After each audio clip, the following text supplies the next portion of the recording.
হয়ে যাইব এই পৃথিবী।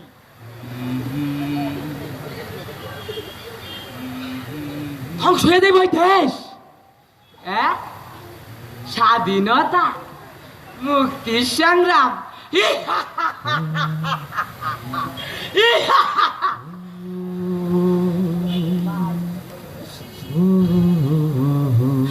গেল যুদ্ধে আমার মা বোনের ইজ্জত নিয়েছে ওই সব চকুনের দল। আমার বাপেরে কুপাইয়া কুপাইয়া হত্যা করছে ওই পাকিস্তানিরা।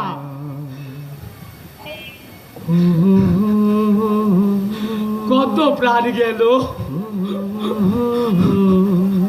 আর আর কতই বা প্রাণ যাবে।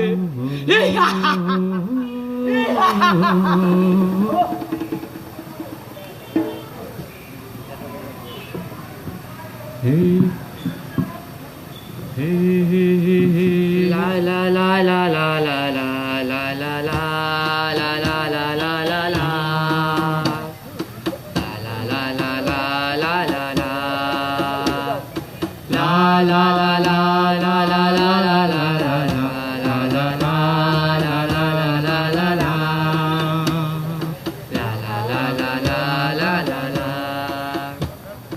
মুক্তির মন্দির সোপান তরি কত প্রাণ হলো বলিদান আছে অশ্রু জলে মুক্তির মন্দির সোপান তরি কত প্রাণ হলো বলিদান আছে অশ্রু জলে কত বিপ্লবী বন্ধুর রক্তে রাঙা বন্দিশালার ওই শিকল ভাঙা কত বিপ্লবী বন্ধুর রক্তে রাঙা বন্দিশালার ওই শিকল ভাঙা তারা কি ফিরবে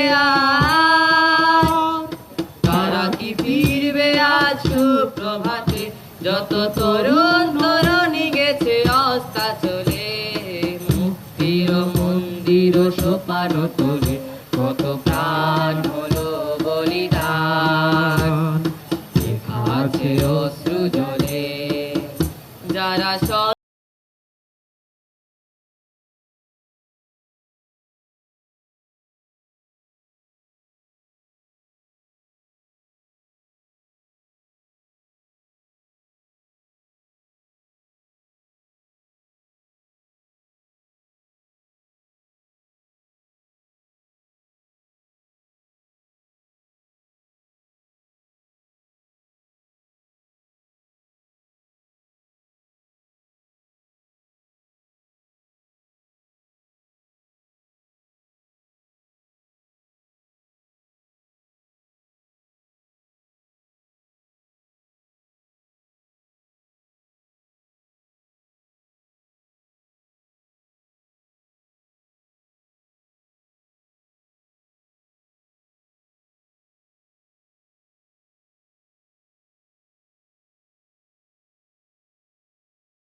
আছে অশ্রু জলে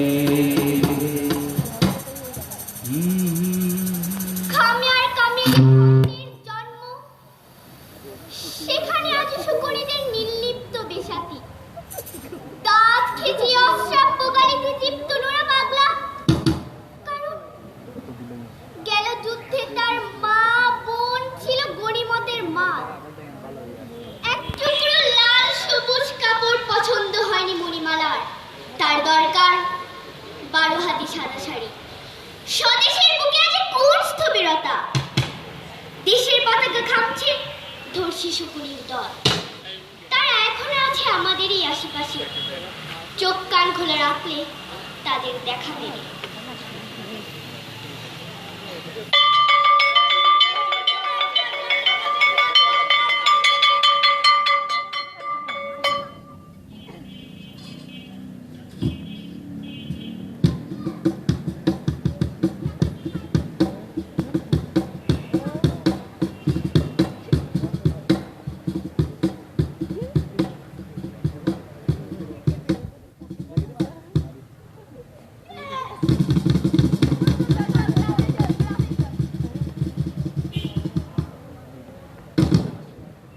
ইতিহাস তোর দাদা নাকি রাজাকার ছিল, যুদ্ধের সময় সে নাকি আমাদের এই দেশের বিরোধিতা করেছিল। বিরোধিতা করছিল না করছো? তুই কি জানোস রাজাকার মানে কি? রাজাকার মানে হইলে গিয়ে রাজা, যার আকার আকৃতি রাজার মতো, সেই তো হইল রাজাকার। এই তোর মতো ফকিরের দাদা তো আর রাজাকার হইতে পারবো না। তা ঠিক, তা ঠিক। আমার দাদা ছিল ফকিরের পুরা মুক্তিযোদ্ধা, চেরা কাতায় শুয়ে দেশ স্বাধীন করার স্বপ্ন দেখেছিলেন। সেই স্বপ্ন আজ সার্থক হয়েছে। আর স্বাধীন দেশে তুই, আমি, আমরা বুক ফুলিয়ে চলতে পারছি। আমার ফকিরের দাদা মুক্তিযোদ্ধারে আমার লাল সালাম। আচ্ছা, তোর কি লজ্জা লাগে না তোর দাদা রাজাকারকে নিয়ে তিনি এখনো তুই সবাই গাছ? তুই তো এটা চরম বোকা। শোন, আমার দাদুজান বলেছে ৭১-এর আগে পূর্ব পাকিস্তান আর পশ্চিম পাকিস্তান ছিল এক দেশ। এই এক দেশে দুই ভাগ করতে চাইছিল কিছু কুচক্রী মহল। তারা দেশে গন্ডগোল শুরু করলো। তখন দেশের স্বার্থে, দেশকে রক্ষা করার জন্য কিছু দেশপ্রেমিক স্বেচ্ছাসেবক এগিয়ে এসেছিল। তৎকালীন পূর্ব পাকিস্তান সরকার তাদের নাম দেয় রাজাকার। শোন গাধা, রাজাকার কোনো খারাপ শব্দ নয়, রাজাকার অর্থ স্বেচ্ছাসেবক, বুঝলি? বিজয়ের এত বছর পরও স্বাধীন বাংলাদেশের বুকে দাঁড়িয়ে তুই তোর দাদুর এসব আজে বাজে কথা বিশ্বাস কর? আজে বাজে আমার দাদুর কথাবার্তা নয়, আজে বাজে হয়ে গেছে এই দেশ, এই দেশের মানুষ। নইলে মুসলিম হওয়া সত্ত্বেও তারা পয়লা বৈশাখে বিধর্মী মুর্শিদের মতো অনুষ্ঠান পালন করতো না। ওই স্বেচ্ছাসেবকের নাকি ক্লাস শুরু হয়ে দিতেছে। ক্লাসে চল চল চল চল চল।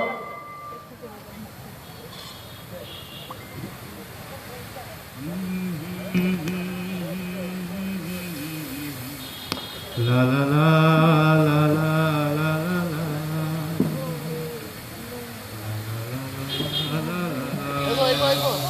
সময় একরকম থাকে না, সময় বদলায়। শুধু বদলায় না ন্যায় আর অন্যায়, সত্য আর মিথ্যা এবং কিছু হার না মানা মানুষ। তাই সময়ের পরিক্রমায় ৭১-এর যুদ্ধ পর্যায়ের বিচার কয়েকজনের রায় কার্যকর হয়।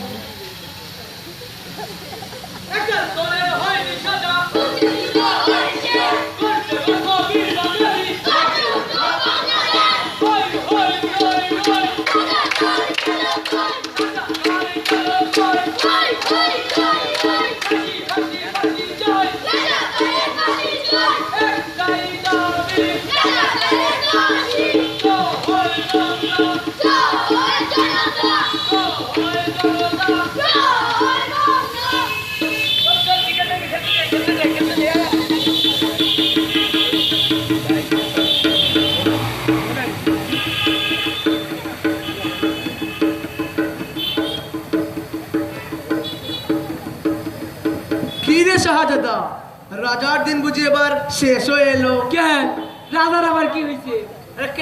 কেন কি হয় নাই তাই বল। কেন তোদের বলে টেলিভিশন নষ্ট বুঝি? পত্রপত্রে কিছু পড়িস? আরে দেশের কোনো খবর রাখিস? যুদ্ধপরাধীদের বিচারের দাবিতে দেশের মানুষ এক হয়ে ঢাকার শাহবাগে গণজাগরণ মঞ্চ তৈরি করছে। যদি যুদ্ধপরাধীদের ফাঁসি না হয় তাহলে তারা এই আন্দোলন থামাবে না। এই আন্দোলনে তোর দাদা ফরমান আলী রাজাকারের নেমো স্লোগান রয়েছে। ও এই কথা, আরে ধুর ধুর, আমার দাদুজান বলেছে এইটা হচ্ছে এই সরকারের আর একটা নতুন কুটো কৌশল। তাই তাই এইসব ফন্দি বিক্রি বেশি দিন টিকবো না। আচ্ছা, তোদের প্রতি বাংলার মানুষের তো ঘৃণা, আর তুই এবং তোরা এই দেশটাকে আপন করে নিতে পারলে না। তোরা এই দেশটা ছেড়ে চলে যাস না কেন? তোরা এই দেশ ছেড়ে চলে যা। এই দেশ আমার দেশ, এই দেশ ছেড়ে যেতে হলে তোরা যা, যত সব মালাউনের দালাল। আমরা মুসলিম, আমরা দিন প্রতিষ্ঠার লড়াই করেছিলাম। আমাদের লড়াই এখনো শেষ হয়নি, লড়াই চলছে, লড়াই চলবে, এখনো চলবে।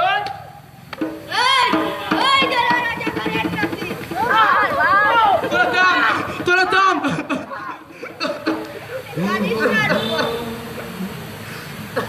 এই রূপম, এই তুই তো দেশ, স্বাধীনতা, মুক্তিযোদ্ধা এইসব নিয়ে তো কথা কস। তোর দাদাই নিয়ে তো গর্ব করো। তোর দাদার কি মুক্তিযুদ্ধ শোনে আছে? সফির দাদাও তো রাজাকার, সবাই জানে মনাই রাজাকার, তারও তো মুক্তিযুদ্ধ শোনে আছে। অথচ দেখা যাচ্ছে সেও তো নিয়মিত ভাতা পাচ্ছে। এইটাই হচ্ছে তো মুক্তিযোদ্ধা এবং মুক্তিযোদ্ধার নমুনা। আমার দাদা দেশের জন্য যুদ্ধ করেছেন, মুক্তির জন্য যুদ্ধ করেছেন, সৈন্যদের জন্য নয়। সনদ দিয়ে কি হবে? আমরা সবাই জানি তিনি একজন বীর মুক্তিযোদ্ধা, আর এটাই ওনার সার্থকতা। আর শুন, দেশটা স্বাধীন হয়েছিল বঙ্গবন্ধুর ডাকে একটি অসাম্প্রতিক চেতনায়। এটি ধরে রাখার দায়িত্ব সরকার সহ আমাদের সবার। পারিস না রূপো, আমরা জানি তোর দাদা ছিল একজন বীর মুক্তিযোদ্ধা। চল বাড়ি চল। বাড়ি চল, বাড়ি চল।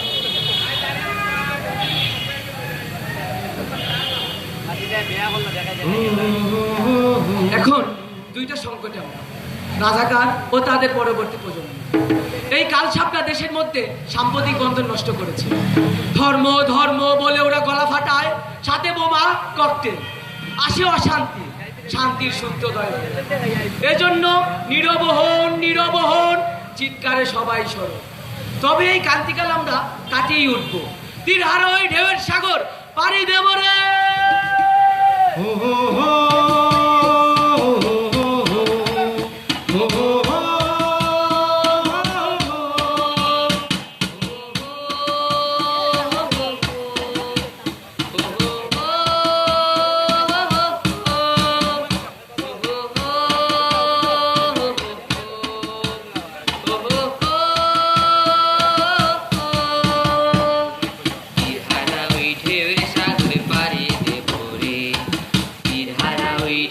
সাগরে পাড়িয়ে দেব রে।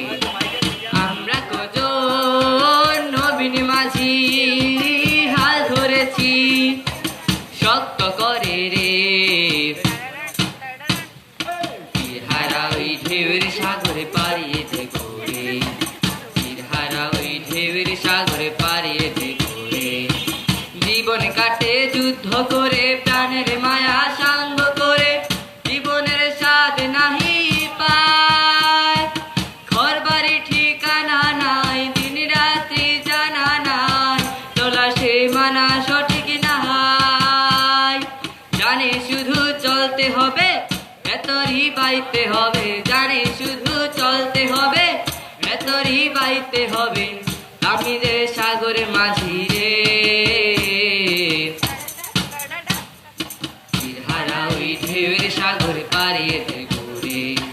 তীরহারা ওই ঢেউয়ের সাগরে পাড়িয়ে দেব রে। আমরা কজন নবীন মাঝি হাল ধরেছি শক্ত করে রে। তীরহারা ওই ঢেউয়ের সাগরে পাড়িয়ে দেব রে। তীরহারা ওই ঢেউয়ের সাগরে পাড়িয়ে দেব রে। হো হো হো।